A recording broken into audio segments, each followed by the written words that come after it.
こんにちは。ゼロから宅建士第21回です。不動産の知識がなくても大丈夫です。前回は物件変動と登記を学びました。今回のテーマは抵当権です。お金を借りるときに使う担保の仕組みです。土地や建物を借金の型に入れる権利です。少し複雑ですが、丁寧に整理していきます。まず、今日の全体像を確認します。はじめに、抵当権の基本と性質を学びます。次に、効力の及ぶ範囲と物知恵代を扱います。抵当権がどこまで及ぶかという話です。そして、優先順位のルールを整理します。後半では、法定地上権を学びます。権利関係でとても問われやすい論点です。第三取得者の保護と権抵当権も見ていきます。一つずつ着実に理解していきましょう。はじめに抵当権の意味を確認します。抵当権とは不動産を担保にする権利です。民法369条に定められています。お金を貸す人が土地や建物に設定します。大きな特徴は占有を移さないことです。担保に入れても持ち主は使い続けられます。だから住みながらお金を借りられるのです。これを非占有担保と言います。もし返済できないと競売にかけられます。その代金から優先して弁済を受けられます。この優先弁済が抵当権の中心です。抵当権には4つの性質があります。1つ目は通従性です。担保される債権がなければ抵当権も生じません。債権が消えれば抵当権も消えます。2つ目は随伴性です。債権が譲渡されると抵当権も一緒に移ります。3つ目は不可分性です。全額の弁済を受けるまで目的末の全部に及びます。一部を返しても抵当権は縮みません。4つ目は物は代位性です。目的物がお金に変わった場合の性質です。この4つをまず押さえておきましょう。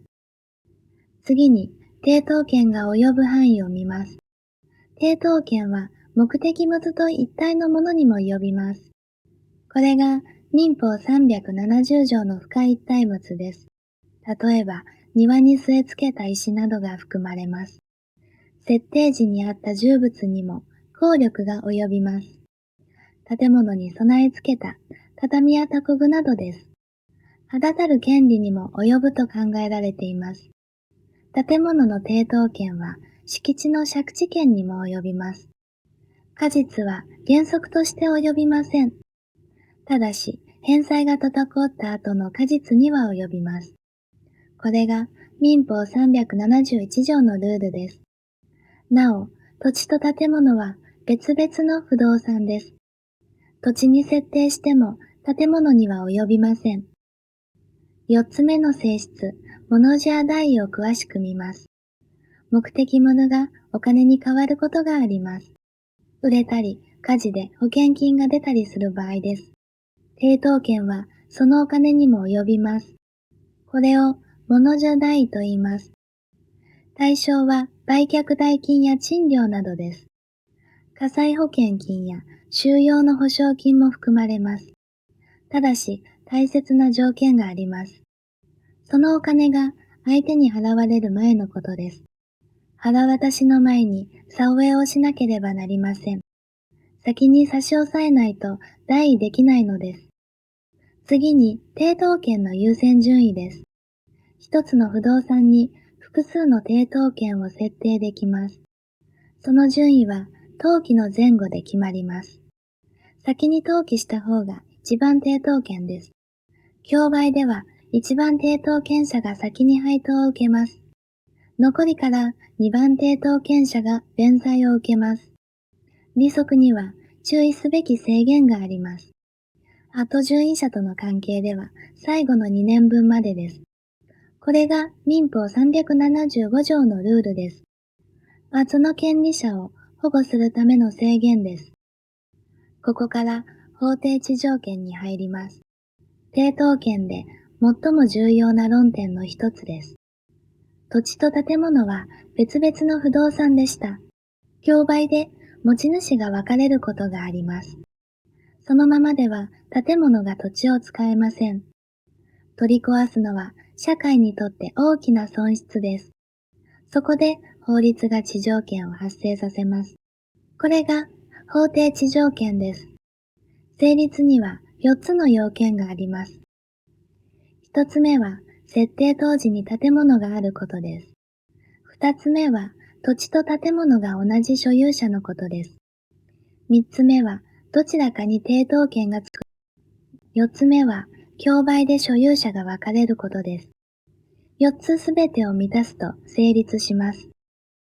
法定地条権で注意する場面があります。更地に抵当権を設定した場合です。更地とは建物のない土地のことです。その後で建物を建てても法定地条権は生じません。設定当時に建物がなかったからです。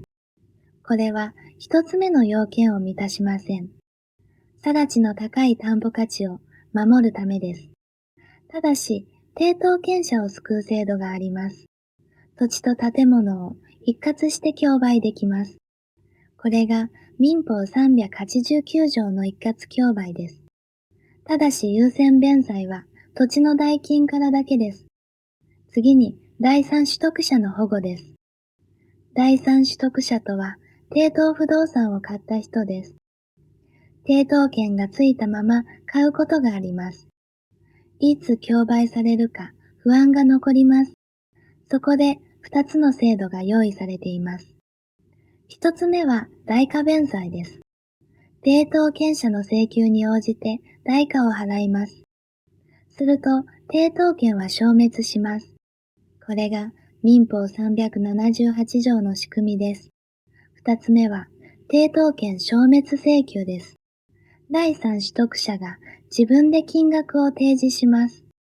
その額を払うと申し出て承諾を求めます。抵当権者が2ヶ月以内に競売しない場合です。承諾したものとみなされます。なお、主たる債務者や保証人はできません。最後に、今抵当権の基本です。普通の抵当権は特定の債権を担保しました。連立当権は少し違います。一定範囲の不特定の債権をまとめて担保します。継続的に取引する企業などで使われます。担保の限度額を国土額と言います。極度額までは利息も全部担保されます。普通抵当のような2年分の制限はありません。元本が確定する前は性質が異なります。素従性や随伴性が働かないのです。個々の債権が移っても根抵当権は移りません。ここで今日のクイズです。正しいものはどれでしょうか？ A は更地の後に建てても法定地条権が成立です。B は物じゃ代には払たし前の差押が必要です。C は設定すると持ち主は使えなくなるです。少し考えてみてください。正解は B です。